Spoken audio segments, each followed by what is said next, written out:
Welcome everyone to the Red Lounge. Rick Redmond here, and we are back with some NBA 2K18 MyGM Series 4, your Portland Trail Blazers.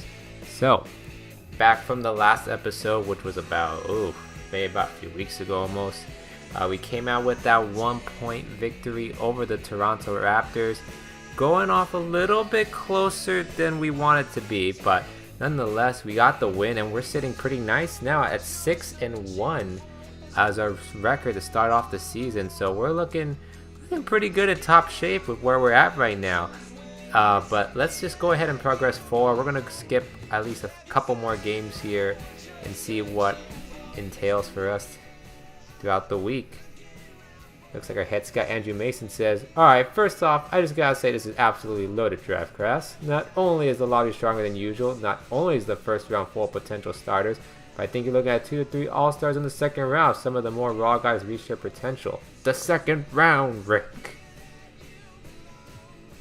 It makes me I'm about to say even more exciting. With all the talent up and down the board, there's a definite big three that separate themselves from the pack, and it's not particularly close.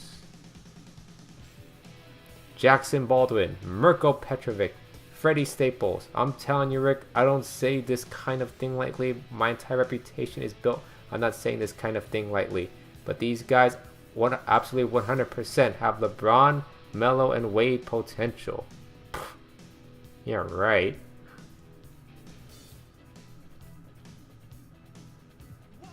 Different players, different skill sets, but that's the kind of impact we're talking about. Franchise players, all NBA championships, the whole thing. Sounds good to me, Andrew. You want to walk me through them?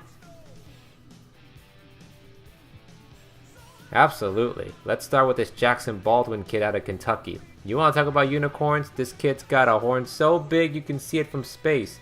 He's 6'10", but he passes like Steve Nash. Right now he dominates with his athleticism. He's a monster on the break, but he's shown that he's got remarkable vision. Think the Greek freak, but American. He's from Kentucky, signed with Kentucky, and by all accounts seems to love it down there.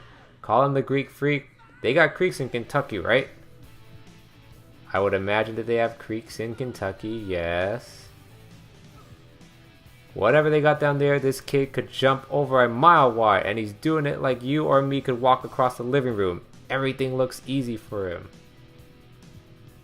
Sounds like a special athlete. Special, don't even begin to explain it. Who else are we looking at? Alright, let's talk about my man Freddie Staples. Runs the point at UCLA. You think they broke the mold with Westbrook? You thought wrong, buddy.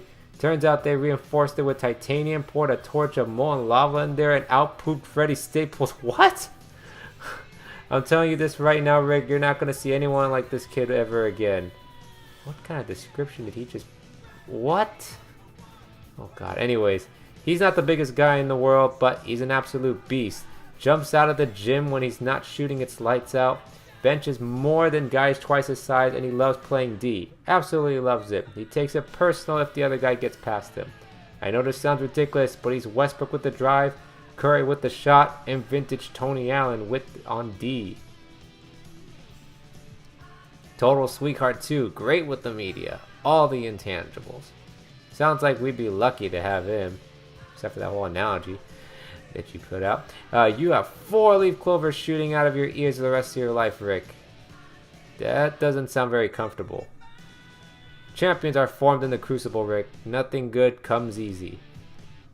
You said there's a third guy, right? Oh yeah, but I wouldn't rate him third. Any one of these kids will change your franchise forever. His name's Mirko Petrovic, the Croatian Anthony Davis. He's 7'1", runs like a gazelle, and he's already got a fully developed arsenal of post moves. Needs to prove he can consistently knock down the three to reach his full holy cow potential, but he's good for 86% from the line this year in the Spanish league, and he's got a nice feathery touch in the outside shot that makes it real easy to see him getting in elite territory someday. Any areas of concern? That's the best part. He goes up against great competition, ride in and night out, and consistently looks like the best player on the floor. He's playing against fully grown men, not college kids. Been pro for 3 years and he's only 18. He's a monster in all the right ways. Huh. Well, you certainly gave me something to think about. Good work, Andrew. Keep up updated on these guys, alright? You got it, boss. And shut up with those analogies. Jeez Louise. Anyways, though, back to the simulation throughout the week. We're still on our winning ways here. We just beat the Jazz and the Lakers. So now we are sitting at 8-1 with a 7-game win streak heading into tonight's game against the Oklahoma City Thunder. We are still at home. Now, this is the Thunder team without Carmelo, as we didn't get to start this franchise until before he got traded, but this will have Paul George in the lineup. As you see here in the conference standings, we're sitting up high. Golden State is a half game behind us, so we got to make sure that we're still up top in the Western Conference race. As you see the acquired Paul George in that Thunder warm-up beauty. CJ McCollum also getting warmed up as well, but the star matchup right now is Russell Westbrook against Damian Lillard, the point guard battle. Let's see who outdoes one or the other as we start this game here. Down already 2-0. Look at this passing ball movement here as we find CJ in the corner for a quick 2-pointer. Now tied 4-piece, missed shot here, rebound. Lillard's gonna find McCollum, and this time McCollum takes a nice little mid-range 2 as he gets us on a lead. But now here come the Thunder now up 2, and Westbrook drives inside and gets the foul. So now Thunder up by 5 here. As we go halfway through this first quarter, we find Nurkic inside the paint for that one-handed jam. Here comes Westbrook again. We send a double team. We're going to force Roberson to hit the 3, and what? He somehow makes the 3. Usually you don't make those. But now Westbrook posting up against our backup Napier now, who's in the game, and makes it look easy with that shot. And then now Westbrook here again. He drives past Napier, and look at this. He gets the layup and the foul. Westbrook dominating this first quarter as he is just fired up right now. And once again, Westbrook, look at this, to start the second quarter. He just drives in the paint and just reverse jams it. Napier is having nightmares of Westbrook right now as he's already up to 14 points here. And Westbrook again just keeps drilling and drilling this Blazers defense. Westbrook again knocks another mid-range as they go up by 9 against us. Now up by 11 here.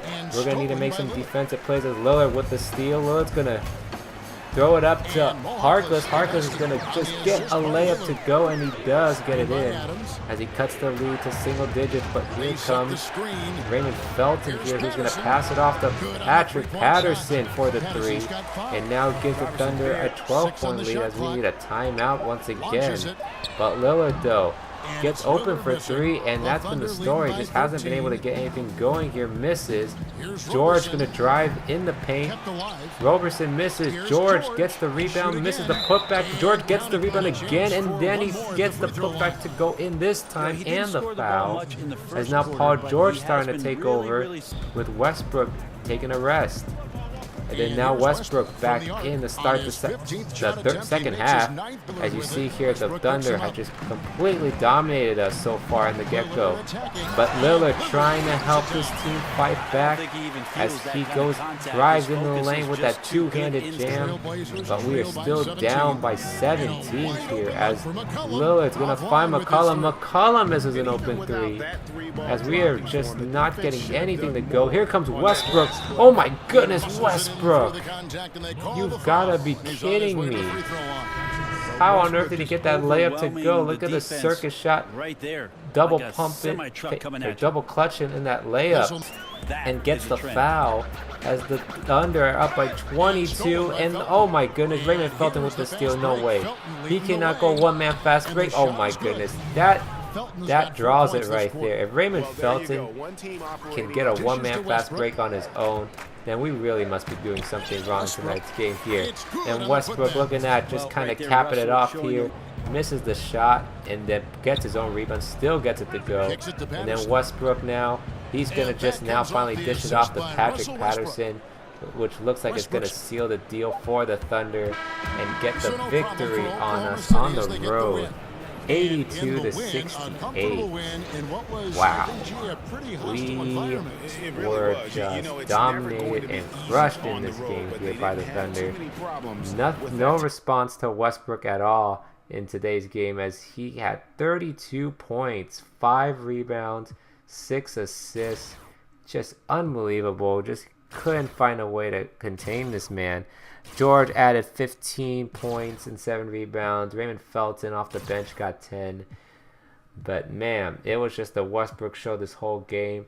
As we take a look at our box score here, Lillard with 18 and 7, but struggled from 3. Nurkic with 10 and 8. McCollum kind of a little quiet, 8 points and then 7 assists. But this is going to be a cause of concern now because our bench is really struggling in this game. So we might have to pull off some trade offers to improve this team. Let me know what you guys think, what we should do to improve this team. I will figure out some kind of offers we can get on the table here. Until next time, though, this is going to be Rick Redmond signing out.